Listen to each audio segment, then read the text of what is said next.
আসসালামু আলাইকুম। সবাই কেমন আছে? আশা করি ভালো আছেন। আমিও ভালো আছি। এখন আপনাদেরকে যে গল্পটা শোনাবো সেটা কোনো সিনেমার গল্প না, কোনো নাটকের গল্প না।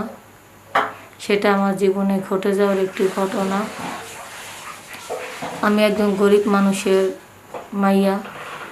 তবে একটা কথা আছে না, গোবরে পদ্ম ফুল ফুটে। গরিবের মাইয়া হয়েছি বিদায় কী হয়েছে, কিন্তু আল্লাহ আমার রূপ যৌবন এত সুন্দর একটা চেহারা দিছে, যে চেহারার জন্য যে কোনো মানুষ পাগল হয়ে যায়। একদিন আমাদের বাড়ির সামনে দিয়া একটা শিল্পপতির গাড়ি, মাইক্রো গাড়ি যা ধরছে, আর আমি ওখান দিয়ে আসা ধরছিলাম। গাড়ির ওখান দিয়ে কাদা মাটি ছিল, পানিগুলো ছিটটা আমার পুরা জামাটা ভিজে গেছে। আমার গায়ের জামাটা ছিল সাদা রং, কারণ মাত্র আমি স্কুল থেকে আসা ধরছিলাম। আমার বয়স তখন আমার বয়স হবে মনে হয় 14 বছর বয়স। আমি স্কুল থেকে আসা ধরছিলাম, কলেজ থেকে আমি তখন প্রায় মেট্রিকে পড়ি। এখন আমার গায়ে ছিল সাদা স্কুল ড্রেস। তো এই ড্রেসগুলো তার যে মাইক্রোর গাড়ি যে পানিটা ফিকা মারছে, আমার পুরো জামাটা ভিজে গেছে। পরে আমি বলি, এই স্টপিড, গাড়ি থামান, দেখুন তো আপনি এসব কী করছেন, আমার সাদা জামাটা একবার পানিতে ভিজিয়ে দিয়েছেন। কিন্তু আমি তাকে দেখতে বলেছি, সে আমার দিকে দেখতেছে, কিন্তু আমি আমার নিজের দিকে একদম খেয়াল করিনি যে সে আমার কি দেখতেছে। আমার এই ভিজা সাদা জামা কাপড়ের উপর যখন পানির ছিটা পড়ছে, তখন আমার ফিগার ফিটনেসের গঠনটা কীরকম ভিজা কাপড় দিয়ে উপর দিয়ে স্পষ্টভাবে বোঝা যাচ্ছে, সেটা তো আমি খেয়াল করিনি। সেটা তো ওই গাড়িওয়ালাকে বললাম মতো নেই। গাড়িওয়ালা আমার দিকে তাকায় শুধু আমার বডির দিকে তাকা রয়েছে। আর দেখার পরে সে যে মুসকে মুসকে হাসি দিচ্ছে, আর আমি তাকে স্টুপিড বলে বকাঝকা করতেছি, সে কোনো কথা বলতেছে না। সে তারপরে মুসকে মুসকে হাসি দিচ্ছে আর বলতেছে, আপনাকে রাগ করলে তো ভালোই লাগে। তখন আমি বললাম, দেখুন তো আপনি আমার কী অবস্থা করছেন, আপনি বলতেছেন রাগ করলে ভালো লাগে না, রাগ করবো না তাহলে কী করবো? এটা একটা মানি হলো? হ্যাঁ, দেখেন তো আমার সারা শরীর ভিজে গেছে। যখন এই কথা বললাম আমার সারা শরীর ভিজে গেছে, এটা বলে যখন আমি আমার নিজের শরীরের দিকে তাকাতে রইলাম, নিচের দিকে বডির দিকে, তখন আমি দেখলাম যে কেন সেই মুসকে মুসকে হাসি দিচ্ছে। আসলে তো আমার বডিটা ভিজে একেবারে স্পষ্টভাবে আমার গঠনগুলো দেখা যাচ্ছে, যে আমার সাইজের গঠনটা কীরকম। তখন আমি নিজে লজ্জা পাইয়া তখন তার কাছে বলি, ভাই সরি, আমার ভুল হয়ে গেছে গা, আসলে এটা এইভাবে যে দেখা যাচ্ছে আমি বুঝতে পারি নি কা। কয় না, ভালোই তো দেখা যাচ্ছে, তোমাদের বাড়ি কোথায়? পরে আমি দেখা দিলাম যে আমাদের বাড়ি ওখানে। পরে বললো, আচ্ছা ঠিক আছে যাও, আমি তো চেয়ারম্যান বাড়িতে বেড়াতে এসেছি। তখন আমি বললাম, আপনার চেয়ারম্যান বাড়ির লোকজন, আপনারা আমার মাপ করে দেন। আসলে অত বড় লোকের বাড়িতে আপনি বেড়াতে এসেছেন, আমি তো জানি না, আমি গ্রামে গরিব ঘরের একটা মাইয়া।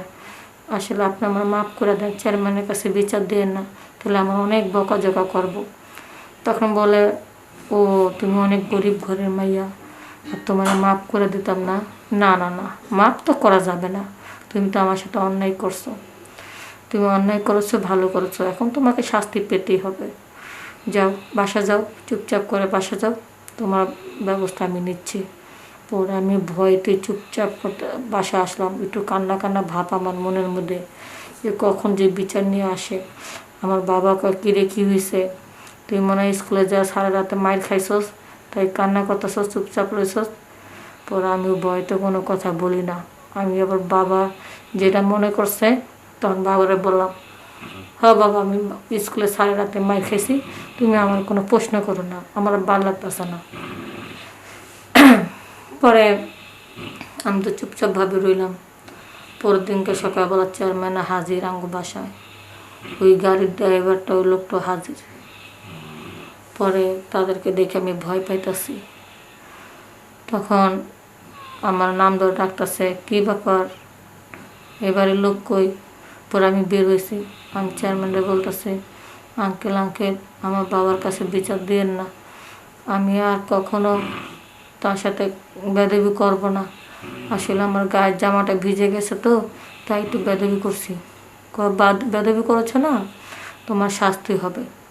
পরে ওই আমার বাবাকে ডাক দিলাম ভয়েতে, শোনো, এই যে লোকটা দেখতেছো সে একজন শিল্পপতি, অবিবাহিত ছেলে, 20 কোটি টাকার মালিক, তোমার মেয়েকে পছন্দ করেছে, এই মুহূর্তে তোমার মেয়েকে বিয়ে করে নেবে, তুমি কি বলো? এখন তো আমার বাবা বাবা করে গেছে গা, আর আমি লজ্জা মুচকে হাসি দিয়া ঘরের ভিতরে ঢুকে গেলাম। কি বলতেছেন? তারা এত বড় লোক আর আমার মেয়েকে বিয়ে করতে আসে, এটা তো আমার সৌভাগ্য। আপনাকে যে কোথায় বসতে দিই এই ভাঙা ঘরে, পরে একা বসা লাগবে না। এখন তোমার মেয়েকে ওই কাজে ডাকতে পাঠাইছি, আমার বাড়িতে চলো, ধুমধাম করে বিয়ে করে এখন নিয়ে যাবে। পরে ওই শিল্পপতি আমাকে বিয়ে করে নিয়ে যায়। বাসের ঘরে বলে আমাকে, তোমাকে না বলছিলাম যে তুমি আমার সাথে বেদবি করছো, তোমাকে একটা শাস্তি দেব, এটাই তোমার শাস্তি। তখন আমি বলছি যে হ্যাঁ, শাস্তিটা ভালো হয়েছে, এরকম শাস্তি আরও আগে দেওয়া উচিত ছিল। পরে যাই হোক, সে আমার লাগে খুব ভালোভাবে অনেক মজা করলো বাসের ঘরে। তবে আমার একটু কষ্ট হয়েছে, যেহেতু অল্প বয়স, তাই একটু কষ্ট হয়েছে, কিন্তু মজাও পাইছি।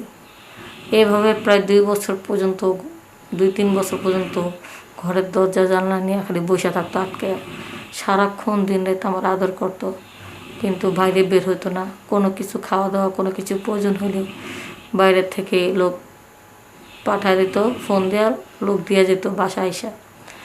পরে 3 বছর পরে বলতেছে যে অনেক তো তোমার সময় দিলাম, এখন তো অফিস নিয়ে একটু থাকতে হবে, অফিসের ঝামেলা আছে না, এগুলি মিট করতে হইব না। পরে আমি বলছি হ্যাঁ ঠিকই বলছো। 3 বছর পর্যন্ত আমার বেশ আনন্দ খুশি রাখলো, আমি বাড়িতে থাকলাম। তারপর থেকে আমার মজা যখন শেষ হয়ে গেল তার কাছে, সে অফিসে যাওয়া আসা করলো। তো এইভাবে মাঝে মধ্যে রাত্রে আসতো না, বলতো আমি কাজে ব্যস্ত, আসতে পারবো না। আবার নানান ধরনের বাহানা দিয়ে 4 দিন 5 দিন এক সপ্তাহ এইভাবে থাকতো, ড্রাইভারকে দিয়ে চাবি পাঠিয়ে দিত। তো এইভাবে একদিন 6 মাস, 1 বছর, 3 বছর, এবং এইভাবে 5 বছর চলতে লাগলো। তার তিরিং বিরিং ঠিক মতো আমি আমার স্বামীকে কাছে পাই না। পরে এইভাবে তিরিং বিরিং করে দেখা আমার ড্রাইভারকে বললাম, আচ্ছা ড্রাইভার, আমার স্বামী কী হয়েছে বলুন তো, আমার স্বামী কেন আমার কাছ থেকে দূরে সরে রয়েছে? আমি কি আমার স্বামীর কাছে কি কোনো বেদবি করছি নাকি? আপনাকে কিছু বলছে নাকি? পরে ম্যাডাম, আসলে সত্য কথা বলতে গেলে আমার চাকরিটা চলে যাবে, তাই বলতে সাহস পাচ্ছি না। পরে আমার ভিতরে একটা অন্যরকম লাগলো। তখন বললাম যে তুমি নিশ্চিন্তে বলতে পারো, আমি তোমাকে কথা দিচ্ছি, তোমার বিরুদ্ধে আমি কাউকে কিছু বলবো না, তোমার চাকরিও চলে যাবে না। তবে তুমি সত্য কথাটাই আমাকে বলো, যে মানুষটা আমার ভালোর জন্য আমাকে একটা কথা বলবে, আর তার ক্ষতি আমি কেন চাইবো? তুমি যেমন গরিব মানুষ, আমিও কিন্তু গরিব মানুষ। আজকাল শিল্পপতি আমাকে বিয়ে করেছে দেখে কিন্তু আমি বড় লোক হয়েছি, নয়তো হইতে পারতাম না। আমি গরিব হয়েছি যেহেতু, আমি গরিব দেখে আমি গরিবের দুঃখটা বুঝি, তাই তোমার কোনো ক্ষতি হবে না, তুমি বলো। ম্যাডাম, আপনার সাথে 3 বছর পর্যন্ত তো ভালোই ছিল, তারপরের থেকে অল্প বয়সী মেয়ে গোয়াইন না অফিসে ব্যবহার করে, বিভিন্ন মেয়েদেরকে নিয়ে হানিমুন ঘুরতে যায়, তার চরিত্রটা অনেক খারাপ। 12-13 বছর মেয়েদের সাথে সেই শারীরিক সম্পর্ক করে, অনেক মেয়েরা চিৎকার করে, কান্না করে, মেয়েদেরকে টাকার বিনিময়ে জোর করে ধরে উঠা নিয়ে আসে, এই সমস্ত অপকর্ম করতেছে। আর এদিক দিয়ে আপনি এত সুন্দরী একটা বউ, আপনাকে সময় দিচ্ছে না, আপনি অনেক কষ্ট পাচ্ছেন। আমার কিন্তু কষ্ট হচ্ছে আপনার কষ্ট দেখে, তাই আপনাকে বললাম। তখন ড্রাইভারের কথা শুনে আমার খুব কষ্ট লাগলো। তখন আমি বললাম, তাহলে একটা কাজ করি, ওই মেয়েদেরকে নিয়ে সুখে থাকুক, আমি তার জীবন থেকে সরে যাই। তখন ড্রাইভার বললো, না ম্যাডাম, সাহেব কিন্তু কোনোদিন বিয়ে করেনি। কা বিয়ে বলতে আপনি কি করেছে? আপনি তার একমাত্র স্ত্রী। আপনি তো চলে যান, সাহেবের জীবনে একটা কলঙ্ক দাগ লাগবে যে তার বউ চলে গেছে গা। তখন কিন্তু সে এমন একটা শক্তিশালী মানুষ, ইচ্ছা করলে লোক দিয়ে, সন্ত্রাসী দিয়ে আপনাকে মাইরেও ফেলতে পারে, তার চেয়ে তার সাইডে জানার দরকার নেই। তখন আমি ড্রাইভারকে বললাম, ঠিক আছে, তাকে ছেড়ে যাব না, কিন্তু যে মানুষটাকে পাওয়ার জন্য, 1 ফোঁটা ভালোবাসার জন্য আমি পথ চেয়ে থাকি, আমি আমার ভালোবাসা যৌবনে খোরাক কীভাবে নেভাবো। তাহলে একটা কাজ করো, তুমি যদি আমার সাথে শারীরিক সম্পর্ক করো কেউ জানবে না। একদিকে তোমার সাহেবের সংসারটা ঠিক থাকবে, আর আরেকদিকে আমিও মনের চাহিদাটা মেটাতে পারবো।